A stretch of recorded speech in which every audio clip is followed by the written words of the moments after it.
अस्सलाम वालेकुम। आज की वीडियो में मैं chapter number 9 second year maths का जो वेक्टर्स चैप्टर है उसको बताऊंगी कि वो कैलकुलेटर के थ्रू कैसे सॉल्व कर सकते हैं। तो सबसे पहले तो मॉड प्रेस करके 8 प्रेस कर दिया गया, यहाँ वेक्टर लिखा हुआ है। अब यहाँ पे जो क्वेश्चन नंबर 4 है मैं वो सॉल्व कर रही हूँ।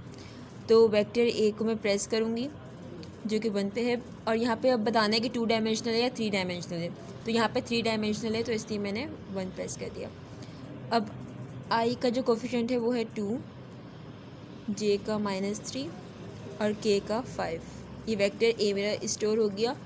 अब मैंने यहाँ पे ए सी प्रेस कर दिया। अब मुझे करना है वेक्टर बी, तो 2 2 और 1, तो वो है 6 माइनस का 5 और 1। अब मुझे निकालना है ए डॉट बी, निकालने को कहा है। तो वेक्टर में 5 पे पहले मैंने शिफ्ट दबा के क्लिक किया और फिर वेक्टर ए शिफ्ट, यहाँ पे 7 पे डॉट है और यहाँ पे 5 और वेक्टर बी, ये इसका आ गया आंसर।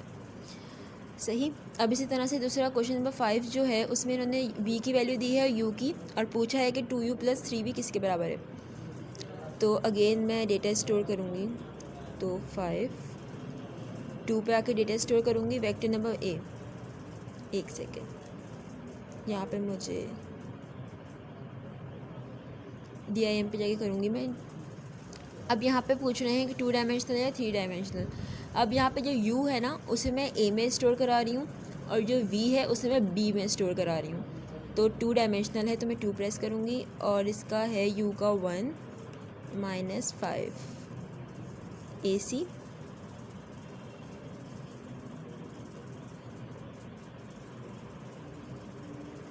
यहाँ पे है v का 2 3।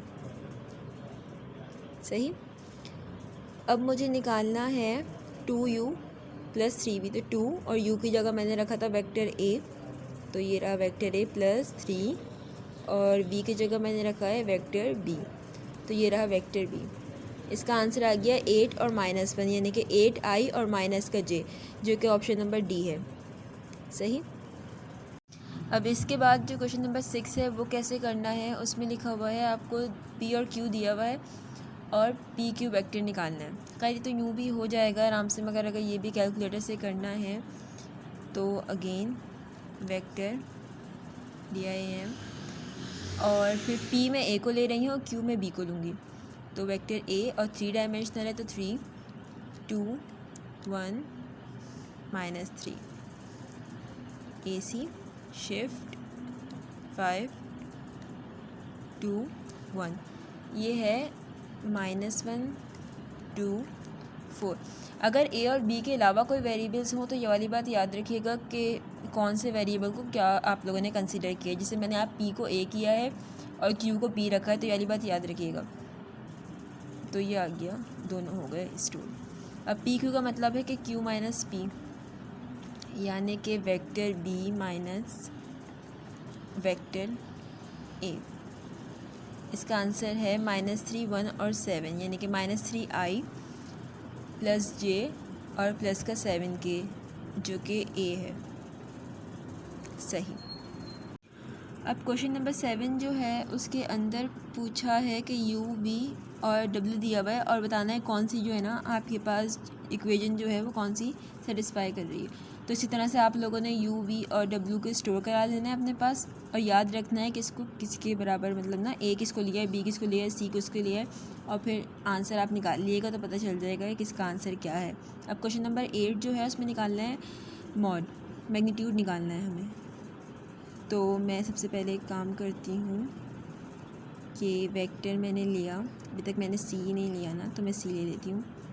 3 डायमेंशनल है, 1 1 1। सही।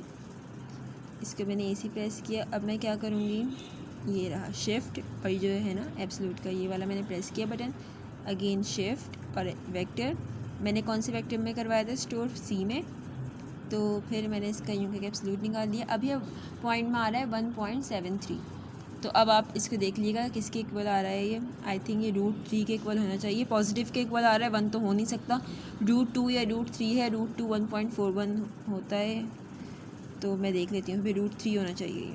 हाँ, √3 के बराबर है, तो इसका आंसर √3 है। इसमें निकालना है क्वेश्चन नंबर 11 में यूनिट वेक्टर। तो यूनिट वेक्टर का फॉर्मूला होता है जब पैरेलल होते हैं कि दोनों जो वेक्टर्स होते हैं ना उन्हें ऐड कर देते हैं, उन दोनों का अलग, और जो उनका जो एडिशन होता है ना उसका मैग्नीट्यूड लिया जाता है। तो यहाँ पे वेक्टर ए है 1 3 डायमेंशनल 1 2 और 2 AC, और वेक्टर 2 है 3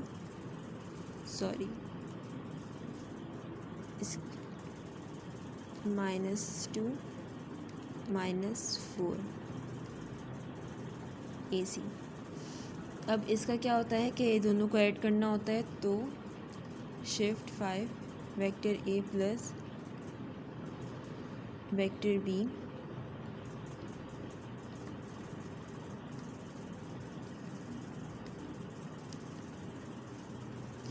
और डिवाइड कर देना है एब्सोल्यूट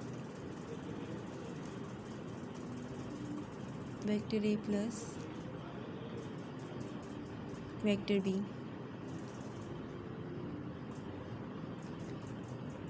जिसका आंसर आ गया।